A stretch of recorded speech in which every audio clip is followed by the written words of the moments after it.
My fourth grade teacher hated me. I don't know why.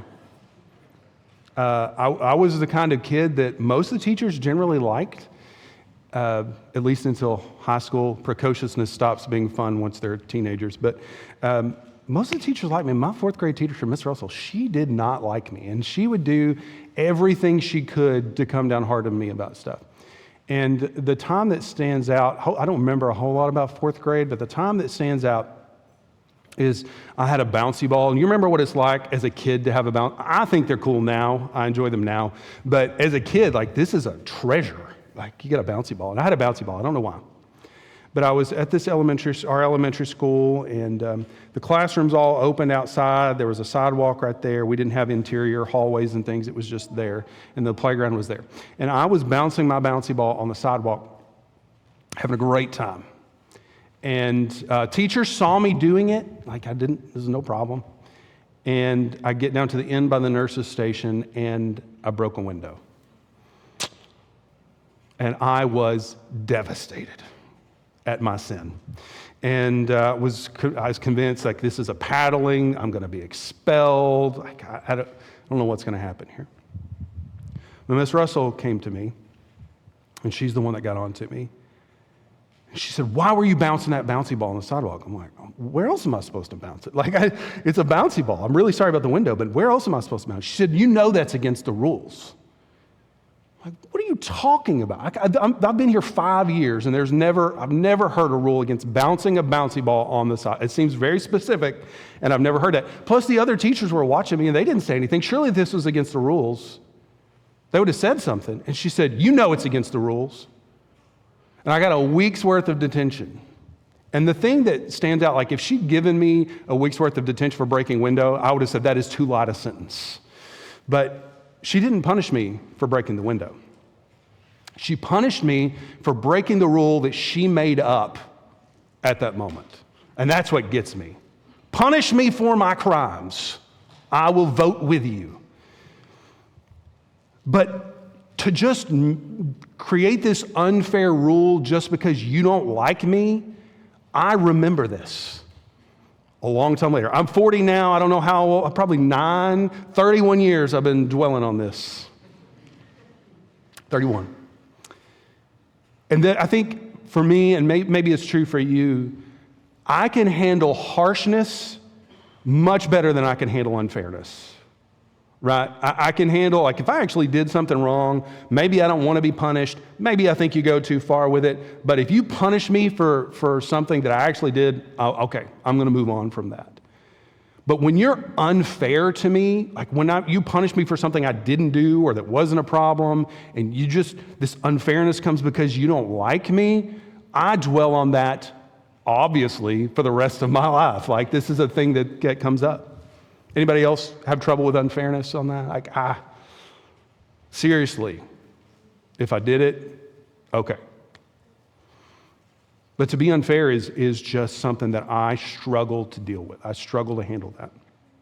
And in 1 Peter, we've gone through this section, and he's talking to them about how to handle gossip, how to handle people being unfair to you when you're doing the right thing and they still attack you, they still talk trash about you, they still cause you problems. And he gets to the final sentence of this section that we've been talking about, where we got to 2 weeks ago. And I just want to read that for you here in 1 Peter chapter 3, verse 17. It says, "It is better to suffer for doing good, if that should be God's will, than for doing evil." He says, look, here's a list of things you can do to prevent this suffering. Here's a list of things you can do in the way that you can defend yourself or set it up. But sometimes people are just going to be jerks, and you can't do anything about it. And in those cases, you are going to suffer from unfairness. You're going to suffer from whatever else it is they choose to do. You're going to suffer, and you just got to deal with it. But remember this, that if you're going to suffer, choose to suffer because you've honored God and continue to honor God through the suffering, than suffering because you got mad and decided to respond the same way that they responded to you. You're going to suffer, Choose the reason you're going to suffer. And there's a whole thing about blessings whenever you endure that and what God's going to do in response to that. There's all of that. And if you want that, it's all online. You can go back and watch it. But he finishes that section up and says, suffering is going to come. And then he goes into another section to talk about what God does in response to our suffering. The suffering of unfairness, the suffering of persecution, just suffering when you didn't do anything wrong, but somebody else brings suffering on you because of that. Here's the problem. He explains this and tries to comfort us in one of the most confusing passages of Scripture that is there, okay? This is a hard passage of Scripture to go through. And he did not intend it to be hard. He intended it to be an encouragement, but because of translation and the way that they talk differently and missing what he's doing, this gets really difficult and causes a lot of problems. So I want to explain to you two important elements about this passage so that we can actually get to the thing that he's trying to encourage us with. The first thing that I'll need to talk to you about shows up in verse 19. Let's read verses 18 and 19. For Christ also suffered once for sins, the righteous for the unrighteous, that he might bring us to God, being put to death in the flesh, but made alive in the spirit, in which, this is the part that people get hung up on and miss everything else, in which he went and proclaimed to the spirits in prison. This is one of the verses that conspiracy theorists like to make YouTube videos about, right? This is one of the things they get into because this prison, Jesus going to this prison and preaching to these people, has been a source of confusion for about 1,500 years, okay? It's been a source of confusion for a long time. How many of you ever heard the idea that Jesus, in the 3 days between when he died and when he was resurrected, that he spent those 3 days in hell? Anybody ever heard that? Right? This is where that idea comes from, and it's a misapplication of this. This also comes from the Apostles' Creed. If you read through the Apostles' Creed, I'm a Baptist, so we don't do that kind of thing, but if you come from a tradition where you use the Apostles' Creed or have read that, there's a point where it says that Jesus went to hell during his time of death. And honestly, even that is not what that means. The original French doesn't mean that he went and suffered in hell. But people have taken that idea, and so when I read this, I know some of you are not even going to notice this, but some of you are going to look at this like, oh yeah, Jesus went to hell for 3 days, that's weird, and move on. But here's what I want you to understand. That is not what this says, okay? It does not say that Jesus went to hell for 3 days. That is a medieval belief that's been passed on to other people, but that's not what it says. So let's talk about what it actually means. This comes from the idea of the Jewish pre-New Testament understanding of the afterlife, okay? They did not have a good understanding about heaven and hell. Most of us don't have a good understanding about heaven and hell, but they definitely did not. That we at least have the terminology, and they did not. And so the way that they would talk about it is they would talk about a place called Sheol. That's the Hebrew word for the place of departed spirits.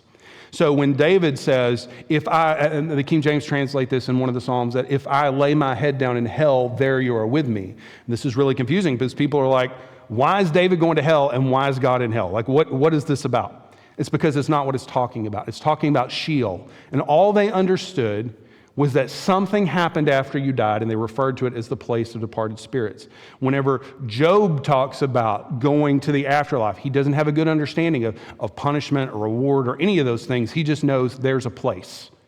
And so this idea of Sheol is there, and we don't know anything about Sheol or what it is until Jesus explains it in Luke chapter 16.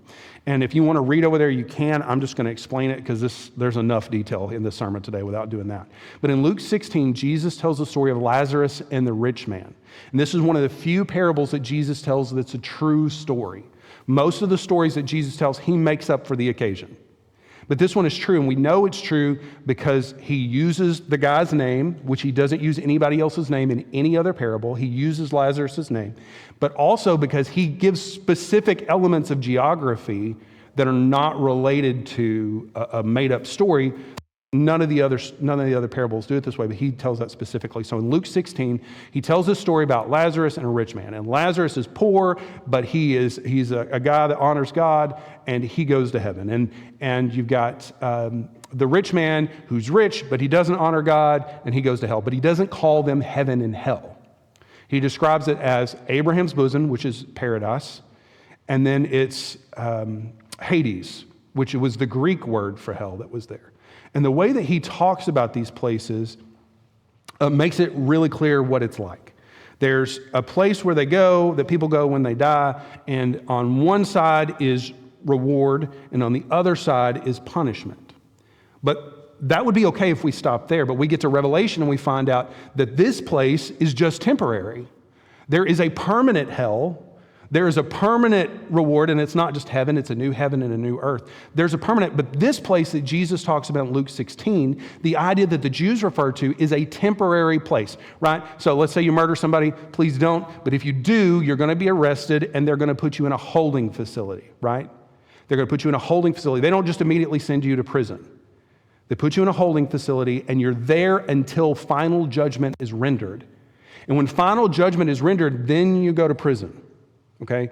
That's how I want you to think about this place that Jesus talks about in Luke 16. It's a holding facility until judgment, and after judgment, you go to the final destination. He already knows if you're guilty or innocent, so you either go to the punishment side or the reward side, but whichever side you go to, that's also going to be a continuation in the final one.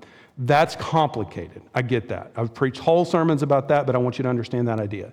Jesus describes in Luke 16 a temporary place that people go when they die until judgment. On one side is a place of reward. It's a lot like heaven.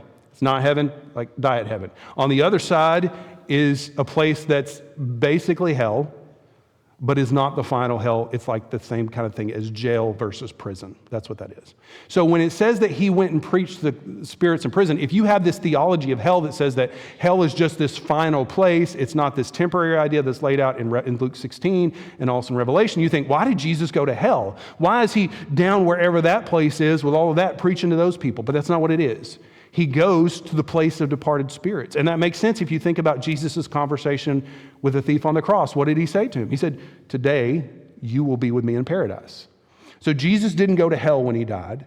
He went to this place that all people for all eternity have gone when they died to await final judgment. That's where he went. So Jesus goes with the thief on the cross to paradise. And we don't know what happens. Peter says this. He says that what Jesus did during that time was he preached to the spirits in prison.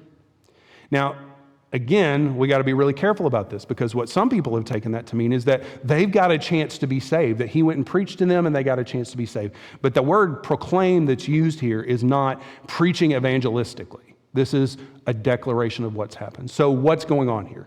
Jesus, during the 3 days that he was dead, goes to where everybody goes when they die. And while he was there, he said to all the people that have rejected God throughout history, this is what you rejected. You rejected the work on the cross. I know you didn't know that, but that was why the bar was much, much lower for where you were going to go. The reward, the question then was, do you trust the correct God or not? He gives you an opportunity. Do you do it? Yes or no? And if you said no, you're on your own. If you say yes, then you get the reward from him. And Jesus said, I know that you didn't fully understand this, but you made a choice, and I want you to understand what I have done now. So that's what this verse is. If you've never heard this thing about Jesus going to hell, none of this matters, okay? None of this matters to you. But if you have heard about this, I want you to understand that. And if you have more questions, I totally understand why. It's very difficult. But let's read on to the next thing. The next thing that we have to deal with is a thing that's a really sticky point because Peter says something that we clearly believe is not true. And we have to deal with, is Peter wrong? Are we wrong? Or something else going on? So in verse 21, Peter makes this comment. He says, baptism, which corresponds to this, now saves you. That is difficult because baptism does not save you. So Peter says this thing that we know is not true. Like, how do we know it's not true? Well, we've got in Acts chapter 20, this is why I should use notes sometimes. Acts chapter 20, Peter goes to talk to Cornelius, right? God sends him to talk to this Gentile family, and he goes and he preaches to them, and they hear the gospel, and they believe it, and they're saved. They receive the Holy Spirit and start doing miraculous things right then. There was no baptism involved until later. We've got that example. We've also got examples from Scripture where Paul describes salvation and what it looks like. Ephesians 2:8-9 says this. For by grace you have been saved through faith, and it is not through your own doing, it is a gift of God, not as a result of works, so that no one may boast. It is not by your own effort that you're made right with God. There is no action you can take to be made right with God. Whether that's showing up to church, giving your money, giving me special treats, like none of that, including baptism, does anything for you. It is all by faith that you are given this gift of salvation. And Paul is really clear throughout his writings not to mention baptism, because he wants to make it really clear that baptism is a separate thing. He says it's not a result of any action you take, including baptism. In Romans chapter 3, verse 28, he says this, we hold that one is justified by faith apart from the works of the law. The idea that there is a ritual that you have to follow, there are special ceremonies that you have to go through to make sure that you're right with God. Paul says, we know that's not true. So you want to throw baptism in there, you want to throw keeping the law in there, you want to throw keeping the 10 Commandments or being circumcised or any of that stuff in there, none of that does anything for you. We are saved when we recognize that that we are sinners, that we are separated from God by our sin, and the punishment from that is eternal hell and death. When we realize that Jesus is the only Son of God and the only one that can save us, and our hearts cry out to him for rescue, we are saved. You can be baptized before that. You can be baptized after that. You can be baptized in the middle of that, and it doesn't matter, you're just getting wet. The thing that saves you, very clearly from Paul, very clearly from other examples throughout the New Testament, this is an entire sermon that I'm trying to fit into like a 3-minute explanation, is that baptism does not save you, nor does anything else. It is faith alone that saves you. The other thing that makes it really clear that Peter is not talking about that are the words that he says. Let's look at 21 again. Baptism, which corresponds to this, now saves you, not as a removal of dirt from the body. He says this is, just in case you're confused, this is not about the water. I'm trying to make a larger point, and I want you to know I'm not talking about you getting wet. I'm talking about something else that happens. So there's two things that we have to deal with, that and this. Now, how do we know that Peter's not right and everything else is wrong? How do we know that Peter doesn't mean this literally and everybody else is wrong about this? Because Peter was with Jesus, Peter was an apostle. Why would we accept what Paul says over what Peter says? Well, there's a good reason to accept that. And that is not found in Scripture, but it's found in history. In the book of Romans is Paul's doctoral thesis, and it's about the gospel. It's 16 chapters explaining the gospel. If you want to understand the gospel and you got questions about it, start with Ephesians, because that's his first draft on Romans, okay? In Ephesians, he lays out the gospel clearly. But in Romans, he says that's not enough, and he lays out another 16 chapters to explain this, okay? That was written in 57 AD. We've got a pretty good idea about what that was written because of some of the things that are said and the way that it works out. This letter was written between 60 and 65 AD, so somewhere between 3 and 8 years later. Peter writes this from Rome, the place that letter was addressed to.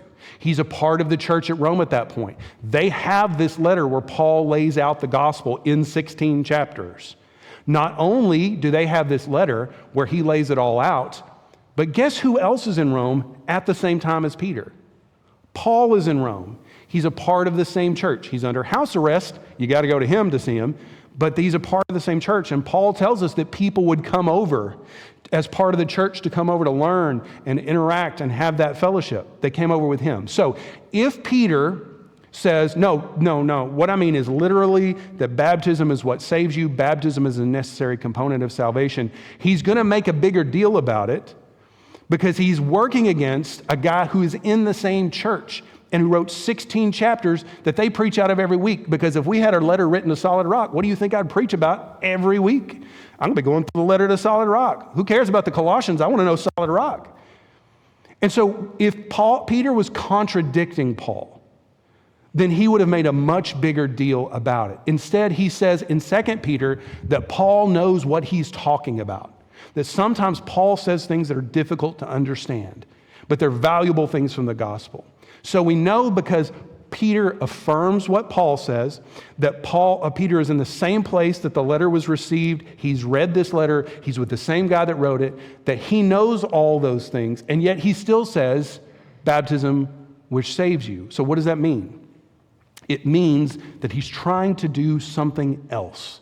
He's not making a theological point. He's not trying to cause debate and form new denominations.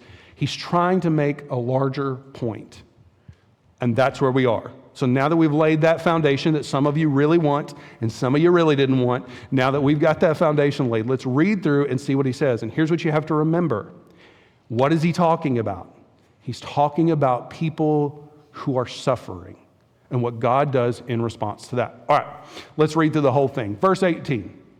For Christ also suffered once for sins, the righteous for the unrighteous, that he might bring us to God, being put to death in the flesh, but made alive in the spirit. So Jesus suffered for sin, not for his sin, but for our sin. Jesus suffered one time on the cross, and that suffering covered all the sins of all mankind, but would be received by those who would receive it. Those that wanted it, those that believed, those that would ask for it, those that would respond to God. He did this once for all. The righteous, that is Jesus, suffered for the unrighteous. He did this that he might bring us to God. He was put to death in the flesh, but made alive in the spirit. Verse 19, in which he went and proclaimed to the spirits in prison. We're going to talk about why this matters in just a second. Because they formerly did not obey. He went and preached to all those people who had rejected God in the past and explained the circumstance to them. Explained what was available to them that they rejected. When God's patience waited in the days of Noah while the ark was being prepared, in which a few, that is 8 persons, were brought safely through the water. And then he throws in this other curveball, like Noah. Like, where did Noah come from in all this? All right, so he lays out these things. Why is he doing this? What is the point he's trying to make? All right, so he lays out 2 different stories, and he puts them right next to each other to help us understand the process that God uses. And he's going to lay out a 3rd story in just a minute that's directed at us. So we got the first story. We got the suffering, right? We got the first thing, it's the suffering. That people who suffer in the same boat, this is what God does. So the first sufferer, we've got Jesus. My handwriting's terrible. Maybe that's why Miss Russell didn't like me. In this suffering, we've got Jesus right here who suffered on the cross. He did that for us. He suffered sin. The punishment for that sin was death on the cross. Jesus suffered. He was punished. But then he rescued himself by the resurrection. I don't want to write resurrection because I always spell it wrong, so I'm going to write himself. He rescued himself.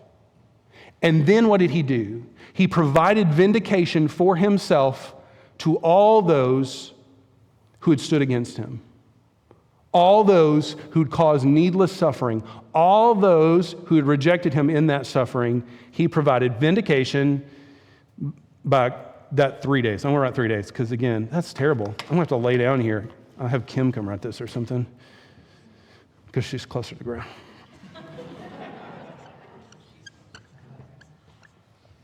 All right. So he lays out this pattern. All right, what's the next pattern? Suffering. We've got Noah that suffered. What did Noah suffer? Noah suffered rejection. Noah was rejected. God said, this entire world is evil. I'm going to destroy it and start over. And so I want you to go build a boat on land. And for all that time, there was nothing but mockery. There was nothing but derision. Nobody else accepted it. Everyone else rejected him. And he suffered for the entire time. It wasn't just him. It was his family that suffered all of that rejection. For all of that time. And then the punishment comes. What is the punishment? The punishment is the flood. But there's a difference between this. Jesus suffered the punishment, but Noah and his family were delivered from the punishment, right? Jesus had to rescue himself, but Noah was rescued by what? He was rescued by the ark. He was not really rescued by the ark, though. He was rescued by faith, that he passes through the waters by faith. Well, yeah, the boat helped for sure, but he passes through these waters. But would he have built the ark were it not for faith? Would he have endured the suffering were it not for faith? Would there have been an ark were it not for faith? He was saved not by a ship made of gopher wood, but he was saved by his faith. And the ark is the picture and representation of his faith. It's the evidence of his faith. And that ark, that evidence of his faith, is what carries him through the thing that Jesus suffered. The flood was the punishment for sin, and Jesus sank down into the flood to take on the punishment for us, but made a way through faith for Noah to be delivered from the punishment for sin. And then he was given vindication. It's the same vindication that Jesus himself received. That all those who mocked Noah, all those who rejected Noah, that Jesus goes and preaches to them and says, look, he was right and you were wrong. You caused him suffering when you were the one that was going to endure suffering. He brought you the opportunity for faith, for deliverance from this, and you rejected it. Vindication is the final step of this. Jesus suffered unjustly. He endured the punishment, he rescued himself, and he provided vindication. Noah suffered justly because he was a sinner. But he suffered and honored God through that suffering, just like Peter calls us to. The flood came as punishment for sin, and Noah was delivered from that punishment by the evidence of his faith, the ark. And he was vindicated. It was a long time later, but he was vindicated. And that brings us to the third element of the story, what Peter is trying to say to us. Baptism, which corresponds to this, now saves you, not as a removal of dirt from the body, but as an appeal to God for a good conscience through the resurrection of Jesus, who has gone into heaven and is at the right hand of God with angels, authorities, and powers having been subjected to him. This is why he talks about baptism, right? So everybody's favorite topic is circumcision. I know y'all love to talk about that all the time. But when we talk about circumcision, circumcision was the sign of faith, the sign of their covenant with God, right? That was their sign. And so on the 8th day, every Jewish baby would be circumcised. If you don't know what circumcision is, Google it, but don't do an image search. You've got this whole thing that they would do. Do whatever you want, but I wouldn't do it. So you've got this sign of faith on the 8th day. And you know how they referred to the Jews? They referred to them as the circumcision. They referred to them as the circumcised. They referred to them by the evidence of their faith. But you want to know something? Circumcision doesn't make you Jewish. Those babies from day 1 to 7, they're still descendants of Abraham, Isaac, and Jacob. It is only on the 8th day that they're circumcised. And I think most of the women who are Jewish would agree that circumcision doesn't make you Jewish. You can be Jewish without being circumcised. But still, they refer to them as the circumcision. And Peter takes the same idea. He refers to them by the evidence of their faith. Why? Because it works a whole lot better to talk about being delivered through the punishment of sin in water when you're talking about the flood if you refer to it as baptism rather than salvation. And he makes it really clear. I'm not talking about the removal of dirt. I'm talking about the thing that you do as the evidence of your faith, your appeal to God of a good conscience, your appeal to God saying that you have faith that he is the one that's going to save you. You have done what you need to do. Baptism is the evidence of that. Peter talks about baptism this way a lot. Every time he talks about it, he seems to bring in baptism and salvation, and it's not because he's trying to say that you have to do one to do the other. But it's because for him, the idea that you would receive the gift of God and not publicly declare it to everyone else is insane. The idea that you would receive this and not demonstrate to everyone else how grateful you are of what's been done for you by telling the story of your death, burial, and resurrection with Jesus through the waters of baptism, the idea that you wouldn't do that doesn't even occur to him. And so he says to you, I'm going to refer to you as people who are baptized. Why? Because baptism is evidence of your faith, and this makes my metaphor work a whole lot better because we're talking about the flood. So he says this, baptism, which corresponds to this, now saves you, not the removal of dirt from the body, but the appeal to God of a good conscience. So what do we have? We have the suffering that Peter's been talking about. The suffering that he talks about living in the world that they're living in, where the rest of culture rejects them. The rest of the culture doesn't want anything to do with them. They lose their jobs, they lose their homes, they lose their trades, they lose their family, they lose their holidays. They suffer here just for being followers of Jesus. They suffer. And he says to them, it is better for you to suffer for honoring God than to suffer because you sin. But if you suffer for honoring God, here's what happens, that you suffer and there's a punishment that comes to you. That punishment is the punishment that all men suffer, men and women, the punishment of eternal death and separation from God. But baptism is a sign of the thing that delivers you. It's the evidence of faith in the same way that Noah was saved by faith, not by the ark. We are saved by our faith in Jesus, not by baptism, but the baptism is the evidence of the rescue that we've received. When I put you under the water, or somebody else puts you under the water, again, I should never like a right up here. When I put you under the water, you go down under the water, and it's a symbol of dying with Jesus. And when you're raised up, it's a sign of the resurrection and the new life. And when you leave the waters of baptism, it's a sign of you walking into a new life following Jesus. In the same way, you are demonstrating what has happened to you by faith. But here's the good news, right? Here's the good news about this, is there is vindication from Jesus. Because what does he say?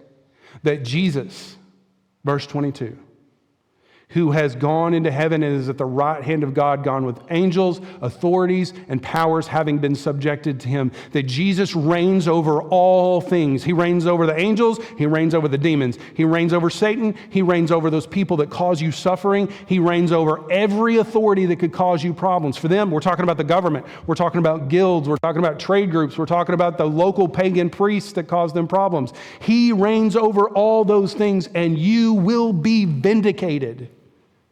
In the same way that Jesus was vindicated, in the same way that Noah was vindicated, Jesus reigns over all things to vindicate those who suffer unfairly. Will Jesus vindicate me to Miss Russell? I don't know. I hope. But on the other hand, if I'm confronted with every stupid thing I've done, well then, maybe I don't hope so much. But the message that Peter is trying to give us is not to overturn our theology, right? He's like, we got Paul for that. He wrote 16 chapters. I'm just going to use a metaphor here. Please don't get confused. I'm not talking about water.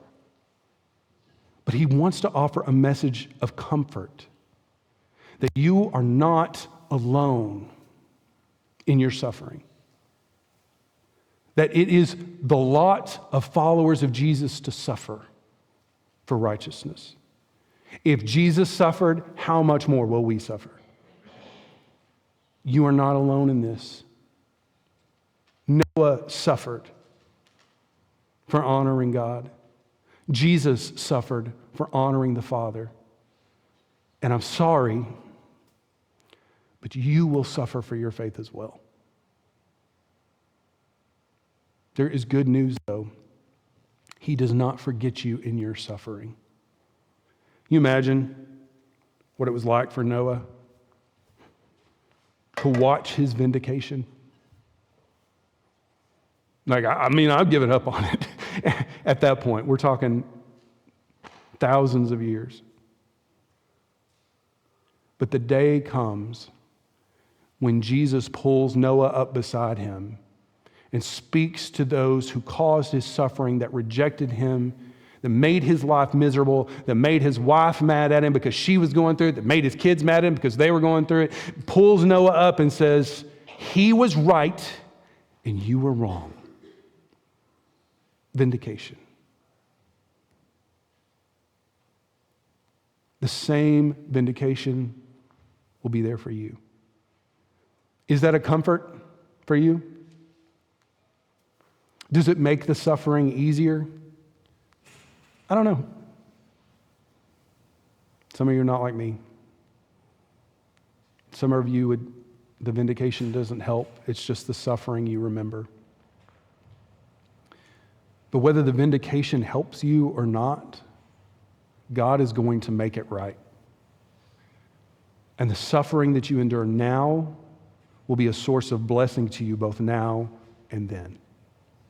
You're not alone. He won't forget you and your suffering. and you will be vindicated. But to deal with the thing that Peter said that causes all the confusion, let me just go back to this for a second. Baptism matters. Baptism matters. It matters how you do it. It matters why you do it. It matters when you do it. It matters that it happens after your faith. After you recognize your sin and have cried out to Him and have been made new, that's when it happens. It happens that way because you're painting a picture of what has been done to you. It's a public declaration of what Jesus has done, that you have died with Him, you've been raised with Him, and you walk a new life with Him. It matters the way that it happens. You can't just change it and call it baptism. You can't just do something else and call it baptism. Why? Because sprinkling a little bit of water on you, as much as it might mean to you, as much as it might feel good to your family, as much as it might be what you want, does not paint a picture of the death, burial. It's not the baptism practiced by the apostles. It's not the baptism practiced by the early church. It's not baptism. It might be meaningful to you, but it's not what we're called to. And the third reason it matters is because if Jesus is going to go to all the trouble to suffer 33 years, to suffer on the cross and give up Himself to save you, to create churches, to send missionaries, to get the gospel to you so that you might believe, who are you to say, I'm not willing to publicly declare what you've done for me in the way that you've asked me to? What does that say about your faith if you're willing to receive the gift but not demonstrate the evidence of your faith? I don't want to be mean to you. I'm not just trying to be a Baptist at you. I'm not just trying to get you to conform to my tradition of things. What I'm trying to do is help you with your relationship with God. He said, I want to save you. I want you to declare that salvation publicly in this way. And you say, I want that, but I ain't doing this. I'm scared of water. I'm scared of standing in front of people. I'm scared of what people are going to think because I'm this old and I'm just now being baptized. I'm scared, and I get it. But He did this for you, and He asked for this in response. So, if you've not been baptized, I'm not mad at you. I'm really not. But understand this. This confusion comes largely because we are doing things in such a way that the apostles would be horrified by, that they would be completely confused by. The idea that you would accept the gift and not publicly declare it would not even occur to them. That leads to this confusion. So I ask you this. If you've not been baptized since your salvation, why? What are we waiting on? I'm baptizing somebody next week. I got 2 or 3 more scheduled after that, and we will put you right there and right then. And when we baptize you, you're not extra saved. Okay? But what you are doing is making a public declaration to all those who see and all those who hear and to the one who saved you, that you value what's been done for you, that you recognize that it matters. You say, well, I want to do it another way. I get that. But the one who saved you called you to this way.